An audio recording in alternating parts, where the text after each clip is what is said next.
बाबा,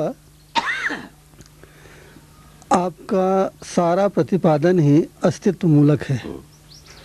आपने अस्तित्व को समझाया है कि सत्ता और अनंत प्रकृति का साथ साथ होना।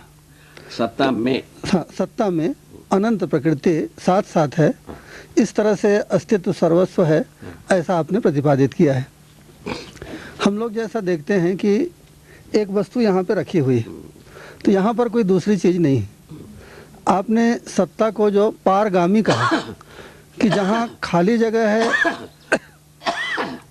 वहाँ तो सत्ता या परमात्मा नाम की चीज़ है ही, जहाँ पर कोई वस्तु ठसाठस विद्यमान है वहाँ भी सत्ता विद्यमान है, ऐसा जो आप कहते हैं। हम लोग तो उसको देखे नहीं हैं, जानते नहीं हैं, तो उसको थोड़ा और समझाइए, हम आपके ही श्रीमुख से उसको सुनना चाहते हैं। क्या बात है महाराज, शुभमस्तु, यही हो। देखिए, बहुत बढ़िया आपने प्रश्न का बखूबी से प्रस्तुत किया।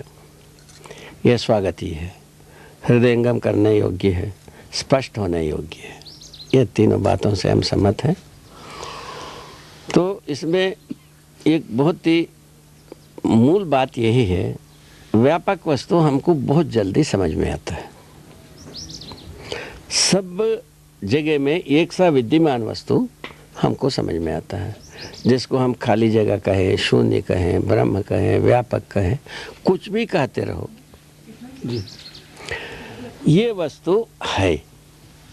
ये क्या चीज़ है? ये स्वाभाविक रूप में आप हमारा मन पर प्रभाव डालता है। ये वस्तु है मूलतः ऊर्जा। ऊर्जा का मतलब अपने ताकत से कोई प्रेरित होने योग्य वस्तु है।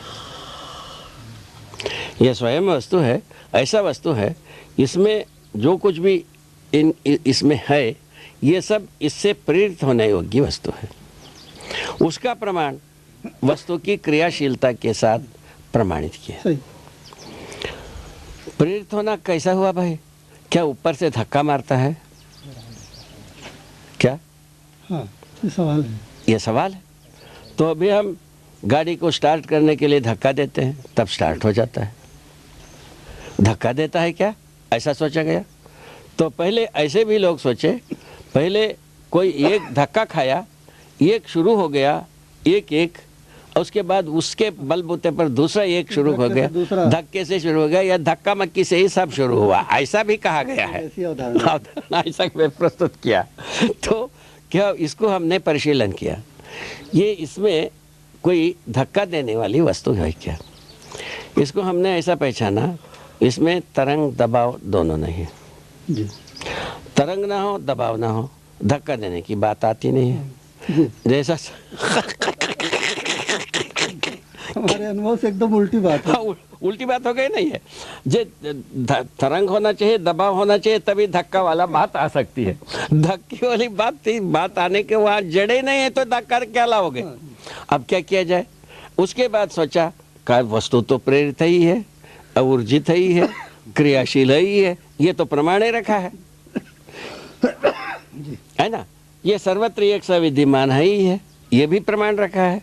उसके बाद पुनः और वस्तु के निकट गए, ये व्यापक वस्तु से वस्तु के साथ साथ जब वस्तु के निकट गए, ये भी हम पा गए, इस व्यापक वस्तु में डूबे भी हैं और घिरे भी हैं, ये दोनों पा गए।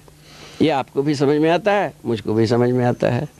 और एक एक अलग होने के अर्थ भी, ये एक दूसरे के बीच में ये व्यापक होने का ही अर्थ है। ये व्यापक वस्तु एक दूसरे के बीच में ना हो, एक एक अलग होते ही नहीं है, अलग कर भी नहीं सकते।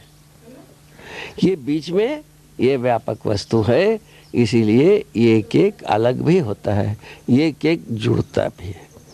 जुड़ने का भी एक विधि है, बिखरने का भी एक विधि है। ठीक ठीक समझ में गए? इसी ढंग से क्या हो गया, रचना विरचना की पूरा आधार आ गया। इसी सूत्र से रचना भी होता है, विरचना भी होता है, इसका आधार आ गया। और ऊर्जा संपन्नता है ही है वस्तु में, क्योंकि क्रियाशील है ही है। और इसको अब कैसा किस भाषा से कहा जाए कि ये वस्तु भिगा है कहा जाए, या थोपा है कहा जाए, धक्का दिया है कहा जाए, हाथोड़ी लगाया गया है ये कहा जाए, क्या भाषा प्रयोग करोगे? कोई ना कोई भाषा प्रयोग करोगे। तो मैं जो प्रयोग किया हूँ वो सूट नहीं करता है तो दूसरा प्रयोग करोगे। एक बात ये होगी। ये वस्तु पुनः दूसरे ढंग से हम अध्ययन किया तो एक एक में रूप में जो दिखती है वो वस्तु की माने आयतन, और ये जो व्यापक रूप में दिखता है इसका आयतन कहीं ना कहीं समान है या भिन्न है। ये बात सोचा गया, व्यापक वस्तु का कोई आयतन बनता ही नहीं, सीमा ही नहीं बनता। एक हो गई, सीमा नहीं बनता है तो तब क्या किया जाए? असीमित वस्तु में सीमित वस्तुएं रहना हुआ तो इसका दो हो सकता है, नहीं तो जहाँ जो चीज़ रहता है वहाँ उसको हटा दिया है। हटाने के लिए उससे वो बलवान होना जरूरी है। ये आ गया। ये आने पर पता चला तो वस्तु का गुरुता ज़्यादा है, व्यापकता की गुरुता कम है। ये आ गई। ये यथार्थ में क्या देखा? सारे वस्तुएं शून्याकर्षण में है। क्या हालत है, क्या बात देखा रे। देखा भी कैसे देख लिया? तो ये देखा ये धरती भी शून्याकर्षण में है, सूरज भी शून्याकर्षण में है, पूरा ये सौरभ शून्याकर्षण में है, जो आकाश गंगाएं शून्याकर्षण में है। अब ये शून्याकर्षण में स्थिति में है, ये जो व्यापक वस्तु से गुरुता वस्तु में नहीं है। इस निष्कर्ष में मैं आया। तब क्या होगा? तो वो ही है पानी और मिश्री। पानी में मिश्री घुल के रहता है। इसी बात ही जो मिश्री की संपूर्ण अणुओं में और अणुओं के परमाणुओं में, परमाणुओं के अंश में, अंश के और अंग प्रत्यंगों में ये जो घुला हुआ भिगा हुआ चीज बनता है। इसी विधि से सत्ता में यावत वस्तु भिगा हुआ प्रमाणित, भिगा हुआ प्रमाणित होने का पूरा तर्क जुड़ गए। और प्रमाण में हर वस्तु ऊर्जा संपन्न ही है, क्रियाशील ही है। ठीक है। तो जहाँ एक वस्तु है वह वस्तु यदि इतना कर सकता था, ये व्यापक में गड्ढे बन जाना था अभी तक बहुत सारा। ठीक है। धरती में एक पत्थर गाड़ दो तो वो पत्थर की जगह में मिट्टी नहीं रहेगा, वो पत्थर निकाल दो तो वो गड्ढा दिखता ही है जी। ठीक है। वही चीज हम पानी में रखते हो, उतना जगह में पानी नहीं रहेगा, पत्थर निकाल दो उतना पानी घट जाएगा। ये भी हम देख चुके हैं।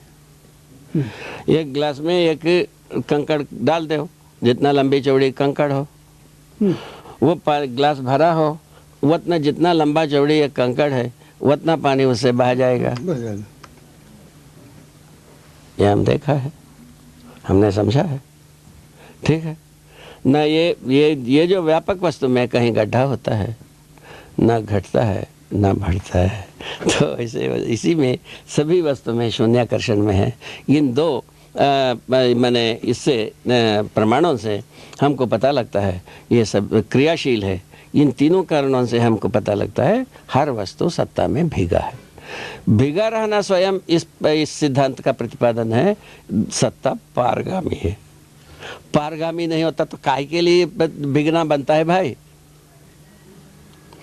पारगामिता वशी ही ये भीगा हुआ है। ऊर्जा इसीलिए नाम है, ये सभी वस्तु ऊर्जित है, माने बल संपन्न है। इस आधार पर ऊर्जा का नाम रखा है।